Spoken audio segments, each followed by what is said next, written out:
So today is like a real experience. You get to touch him, to observe his energy, and really know that it's real.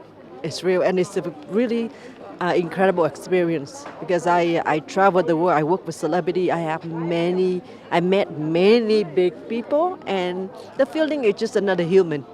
But today is the holiness from him, the energy. It's I don't know, speechless. There's no word for it. This is my first time to India, first time up here, first time seeing him. Of course, seeing him on, out there is all the time, but being next to him, this is my first time, and this is first time up here.